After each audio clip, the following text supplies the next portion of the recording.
ഇന്നത്തെ കാലത്ത് ടെലി സെയിൽസിൻ്റെ പ്രാധാന്യം വളരെ ഏറെയാണ്. എസ്പെഷ്യലി സോഷ്യൽ മീഡിയ മാർക്കറ്റിങ്ങിലൊക്കെ ഫോൺ എടുത്ത് കസ്റ്റമർ വിളിക്കേണ്ടത് വളരെ അത്യാവശ്യമാണ്. ഇവിടെ നമ്മളും നമ്മുടെ സ്ഥാപനവും സ്റ്റാഫുകളും ഒക്കെ അഭിമുഖീകരിക്കുന്ന വലിയൊരു കീറാമുട്ടിയാണ് കോൾ ഫിയർ, ഫോൺ എടുത്ത് വിളിക്കാനുള്ള ഭീതി. ഇതിന് നമ്മൾ പരിഹാരം കണ്ടെത്തണം. ഇതില്ലെങ്കിൽ നമുക്ക് സ്റ്റാഫ് പണി തരും.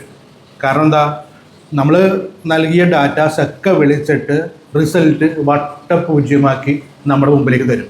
അപ്പോൾ നമ്മൾ വിചാരിക്കുമ്പോൾ ഇത്രയൊക്കെ ഉള്ളൂ ഇതിൻ്റെ പൊട്ടൻഷ്യൽ, ഈ ഒരു മാർക്കറ്റിങ്ങിൻ്റെ അല്ലെങ്കിൽ നമ്മുടെ പ്രൊഡക്റ്റിൻ്റെ സ്വീകാര്യത ഇത്രയൊക്കെ ഉള്ളൂ എന്ന് നമ്മൾ കരുതും. പക്ഷേ പലപ്പോഴും അതായിക്കൊള്ളണമെന്നില്ല വാസ്തവം.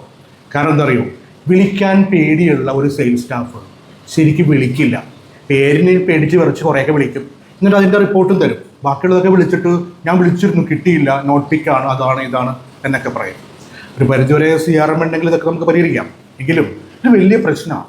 സ്റ്റാഫ് സ്മാർട്ടായിട്ട് ആ ജോലി ചെയ്തില്ല എങ്കിൽ റിസൾട്ട് ഉണ്ടാവില്ല. അപ്പോൾ നമുക്ക് ഈ കോൾ ഫിയർ ഇതെങ്ങനെ പരിഹരിക്കാമെന്ന് ചിന്തിക്കാം. അടിസ്ഥാനപരമായിട്ട് ഈ കോൾ ഫിയർ വരുന്നത് കാറുകളുടെ സ്പോയിലറുകളുടെ പ്രവർത്തനമായിട്ട് നമുക്കൊന്ന് താരതമ്യം ചെയ്ത് നോക്കാം.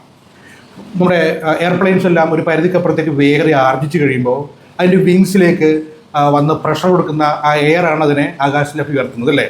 അതേപോലെ കാറുകളുടെ സ്പോയിലർ ആക്ച്വലി എയർപ്ലെയിനിലെ വിങ്സിൻ്റെ റിവേഴ്സ് ഫങ്ഷനാണ് ചെയ്യുന്നത്.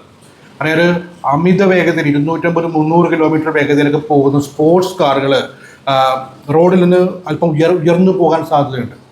അത് ഒഴിവാക്കാൻ വേണ്ടി എയർപ്ലെയിനിലെ സ്പോയിലറുകളുടെ നേരെ റിവേഴ്സ് ടെക്നോളജിയിലാണ് കാറുകളുടെ സ്പോയിലർ ഫിറ്റ് ചെയ്യുന്നത്. അതായത് കാറ് വേഗത ആർജിക്കുമ്പോൾ എയർ കാറിനെ ഭൂമിയിലേക്ക് പ്രസ് ചെയ്യും.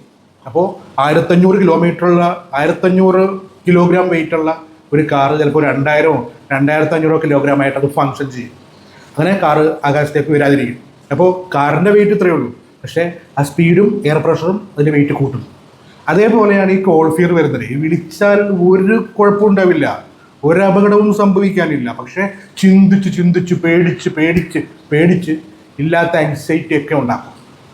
അപ്പോൾ ഈ പ്രശ്നം പരിഹരിക്കാനായിട്ട് 2 രീതിയിലാണ് ഇതിൻ്റെ പരിഹാരം നമ്മൾ ചെയ്യേണ്ടത്. ഒന്ന്, മാനസികമായിട്ട് ചെയ്യേണ്ട ചില പരിഹാരങ്ങൾ.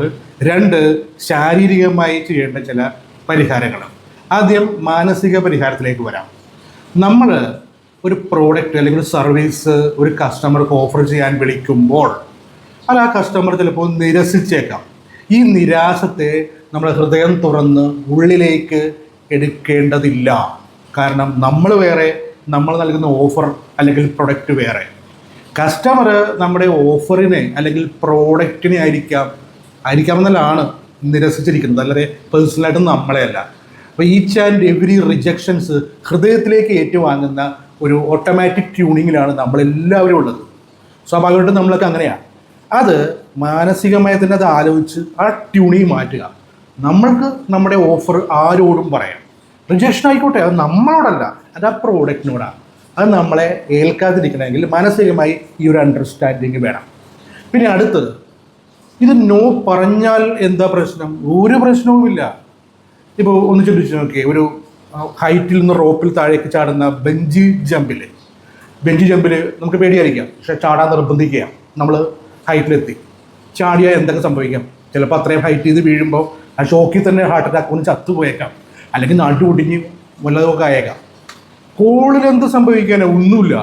ഒന്നുകിൽ യെസ് പറയും കസ്റ്റമർ, അല്ലെങ്കിൽ നോ പറയും. അതിനപ്പുറത്തേക്ക് എന്ത് സംഭവിക്കാനാ? ഈ 2 കാര്യങ്ങൾ അണ്ടർസ്റ്റാൻഡ് ചെയ്യുക. അങ്ങനെ ആ മാനസികമായ ആ ഒരു പ്രതിസന്ധി അതങ്ങനെ ഒഴിവാക്കുക. പിന്നെ ശാരീരികമായി ഫിസിക്കലി ചെയ്യേണ്ട 2 കാര്യങ്ങൾ കൂടിയുണ്ട്. അതിൽ ഒന്ന് പ്രാക്ടീസ് ചെയ്യുക എന്നുള്ളതാണ്. പ്രാക്ടീസ് ചെയ്യുക മീൻസ് കസ്റ്റമറെ വിളിക്കുന്നതിന് മുമ്പ് സ്റ്റാഫ്സ് പരസ്പരം ഇത് വിളിച്ച് പ്രാക്ടീസ് ചെയ്യുക. അതിനൊരു തീർച്ചയായിട്ടും ഒരു സ്ക്രിപ്റ്റ് വേണം.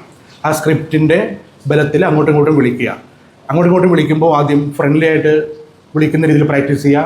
പിന്നെ ഇച്ചിരി കലിപ്പിൽ പ്രാക്ടീസ് ചെയ്യുക. ഇതൊക്കെ പ്രാക്ടീസ് ചെയ്യുക. ഈ പ്രാക്ടീസൊക്കെ ചെയ്ത് കഴിഞ്ഞ് റിയൽ കോളിലേക്ക് വരുമ്പോൾ ഇതിൻ്റെ യാതൊരു ടെൻഷനും ഉണ്ടാവില്ല, വളരെ അത് ഈസി ആയിരിക്കും. അങ്ങനെ പ്രാക്ടീസിലൂടെ ഇത് പരിഹരിക്കുക.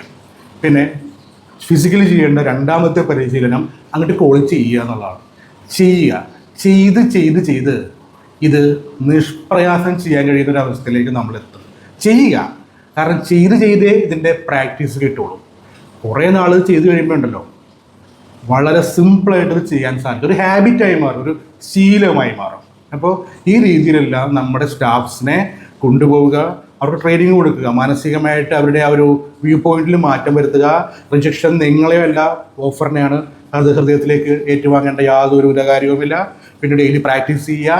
അത്യാവശ്യം ഒരു ഫോമായി കഴിഞ്ഞാൽ പിന്നെ പ്രാക്ടീസ് വേണ്ട. പിന്നെ നിരന്തരം ഈ ജോലി ചെയ്ത് അതൊരു ഹാബിറ്റാക്കി മാറ്റുക. ഇതൊരു ഹൈ ഇൻകം സ്കില്ലാണ്. നന്നായിട്ട് അധ്വാനിച്ച് ആ ഒരു ഫോമിലേക്ക് നമ്മളെത്തുക, നമ്മുടെ സ്റ്റാഫിനെയും എത്തിക്കുക.